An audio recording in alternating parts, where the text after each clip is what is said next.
ഇനി വൈകേണ്ട, ഇന്ന് തന്നെ നിങ്ങളുടെ വീടിനായി സിസോ സന്ദർശിക്കൂ. സിസോ, make life simple. TSS Kulamukku യൂണിറ്റും ശ്രീ സത്യസായി ഹോസ്പിറ്റലും സംയുക്തമായി മാനസിക ശാരീരികാരോഗ്യ കൗൺസിലിംഗ് ക്യാമ്പ് നടത്തി. പരദൂർ ഗ്രാമപഞ്ചായത്ത് പ്രസിഡന്റ് APM സക്കറിയ ഉദ്ഘാടനം ചെയ്തു. TSS കുളമുക്ക് യൂണിറ്റും സത്യസായി ഹോസ്പിറ്റലും സംയുക്തമായി മാനസിക ശാരീരികാരോഗ്യ കൗൺസിലിംഗ് ക്യാമ്പ് സംഘടിപ്പിച്ചു.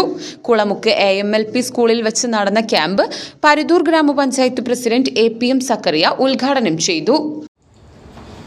മാനസിക ശാരീരിക ആരോഗ്യ കൗൺസിലിംഗ് ക്യാമ്പാണ് ഇവിടെ നടന്നുകൊണ്ടിരിക്കുന്നത്. സമൂഹത്തിനെ ഗ്രഹിച്ചുകൊണ്ടിരിക്കുന്ന നിരവധി പ്രശ്നങ്ങൾക്ക് ഇത്തരം ക്യാമ്പുകൾ ഒരു പരിധി വരെ പരിഹാരമാകും എന്ന കാര്യത്തിൽ യാതൊരു തർക്കവുമില്ല.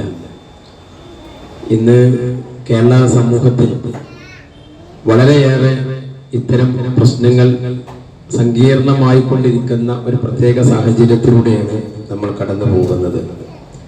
അതിന് പലവിധ കാരണങ്ങളും ഉണ്ട് എന്നുള്ളതും നമുക്കറിയാം. പക്ഷെ ഇതിനുള്ള പരിഹാര മാർഗം ഇത്തരം രീതിയിലുള്ള ക്യാമ്പുകൾ, ഇത്തരം മാനസിക സംഘർഷങ്ങളൊക്കെ ഉണ്ടാകുമ്പോൾ സാധാരണഗതിയിൽ ജനം കണ്ടെത്തുന്ന മറ്റൊരു ആശ്വാസം എന്ന് പറയുന്നത് മദ്യപാനം, അതുപോലെ തന്നെ മയക്കുമരുന്നും, അങ്ങനെ നിരവധിയായ ദുശ്ശീലങ്ങളിലേക്ക് കാര്യങ്ങൾ കടന്നു പോകുമ്പോൾ കാര്യങ്ങളൊക്കെ കൈവിട്ടു പോകുന്ന പ്രവണതയാണ് നമ്മുടെ നാടുകളിലൊക്കെ കണ്ടുകൊണ്ടിരിക്കുന്നത്.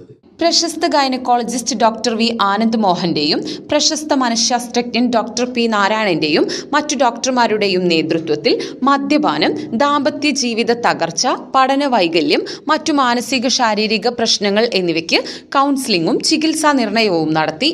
TSS president KT Dasan, secretary KT Sajeesh, treasurer Surendran, രക്ഷാധികാരി അശോകൻ, വനിതാ wing president Saritha Aravind, joint secretary Reshma Das, treasurer Sindhu Ashokan എന്നിവർ ക്യാമ്പിൽ പങ്കെടുത്ത് സംസാരിച്ചു.